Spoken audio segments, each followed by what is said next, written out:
Good morning. You listen to FloorDaily.net, and I'm Kemp Harr. This morning, my guest is Scott Humphrey, the CEO of the World Floor Covering Association, the WFCA. Scott, how you doing?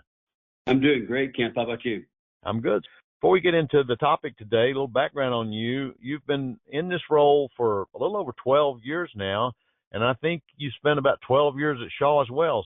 Well, at Shaw for 25 years. All right. I wanted to talk to you about a couple of things.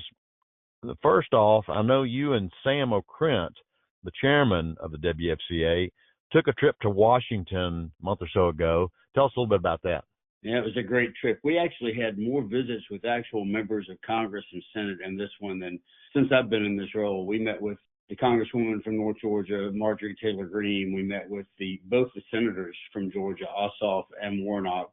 And then we met with Congressman McCormick and Congressman Gonzalez, both of those primarily on immigration-focused issues. But very good. We had three major topics, Kemp. One was immigration, because we understand that about 40% of all the people that have come into installation in the last 5 years came across the southern border. So to send those people back would cause a devastating impact on our industry. And so that was a big topic for us, especially with the Georgia constituent. Then we talked about the tariffs, which were a hot topic of the day. At the time, they had not taken place yet, but people knew they were coming. And we talked about how that would impact the industry. And then the other thing was the pass-through tax, it's called the Trump pass-through tax, but the one that allows taxpayers to exclude up to 20% of their pass-through business income from federal income tax. That's supposed to go out at the end of this year. And to do so, 20% is a pretty big hit for most independent flooring retailers. Let's go back to that tariff topic for a minute, because I know the WFCA is focused on its membership, which is primarily the dealer base. So tell us a little bit about your position on that. Yeah, so our purpose statement, Kemp, says we exist to ensure the success and profitability of professional flooring dealers, but to represent the entire industry's common interest. And so the tariff issue did come up because we have a lot of major manufacturers who are members of the WFCA. A lot of them do that because they get a discount on their booth space out in Vegas at surfaces. But for whatever reason, I remember during the first Trump tenure that he was in office, you had a couple of major manufacturers that went up and testified in front of Congress. One of them was for the tariffs and one was against, depending on how they were impacted.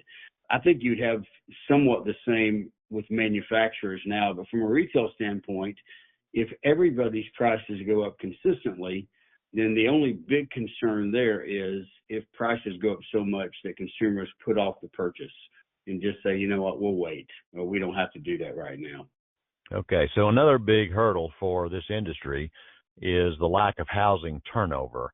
And, that's being affected by higher interest rates and, folks just wanting to stay put. So I guess there's not anything much that Congress can do about that other than encourage the feds to lower the interest rates, right? Well, that's a big part of it. I think right now it's all impacted by uncertainty and what's happening in D.C. There's not a lot of rhyme or reason about what's going on or why it's going on. And I think the uncertainty causes consumers just to hunker down and stay where they're at. But interest rates certainly are not helping. They're not coming down as we need to. And with a big hunk of national debt coming up to be renewed, those interest rates going down can have a major impact on future generations. Now, I also know you recently had a board meeting, the WFCA did, and I guess you went through some of your core initiatives. Share with our audience a little bit about that. Yeah, this one was unique for us because we had almost our entire staff go out with us to Phoenix, Arizona for this staff meeting and actually talk to the board themselves. I like to get the staff in front of the board so the board understands who are the people actually making things happen. And so we had a lot of major marketing initiatives, as you and I mentioned before this call.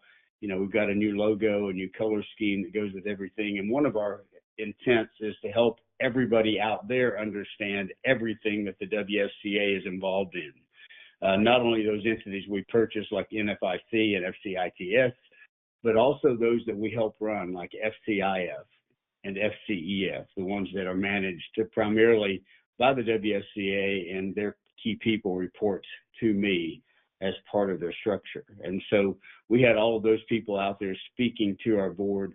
Great time, really a lot of focus on leadership, what was happening in D.C., but also what we're offering from a standpoint of our new program, SEAL, Seeking Excellence as Leaders, the 4-month self-guided online program. Currently, Kemp, we've had or do have over 200 people who have gone through that in the last year and 4 months. I know about that because I actually got involved in that when you first rolled it out, and that's a neat program. You sure did. You were in the pilot. We made a pretty dramatic change. Mark Miller actually left Chick-fil-A, and he's joined the people that were doing that for us. So we're using his new book, Uncommon Greatness, as the first 2 months. So that part is different from what you went through before. But we've had some people go through it twice, and the ones who were in the pilot, like you, said that they really enjoy this book, being a part of it even more. Plus, we get Mark Miller speaking to us on 2 sets of those videos, which is pretty powerful as well. So what are you hearing out there in the industry? I know the NFA, which is that group of about 42 or 3 major players in retail, met last week, and I'm understanding that some are up, some up double digit, some are down. So it's kind of a mixed bag, isn't it? It really is. We're seeing a lot more geographic response to whether you're impacted by the economy or not. And you're right. It's really made for some unique conversations because you have people that are up 10% and people that are down 10% in the same group. And there's not necessarily any rhyme or reason. I will say typically people that have more of a commercial blend in with their residential tend to be able to buffer that a little bit better than most. Yeah. I got to tell you, we just finished our annual report, which is our May issue. It's at the printer right now. And some might find it interesting to learn that in 24 versus 23, the overall business was down about 4%, with the retail replacement business being down almost 8%, and the commercial business being up just a hair. So that's kind of how the mix was last year. We'll have to see what happens this year with all this uncertainty. Yeah, it's going to be a while. We just have to wait and see what plays out with these tariffs, what plays out with, the national scene with Russia and Ukraine. There's so many things impacting. I was thinking back, Kemp, I've been in this industry now over 50 years because my dad owned a carpet mill when I was growing up. It used to be that if something impacted you, you read it in the paper and you might feel the weight of it in a couple of weeks.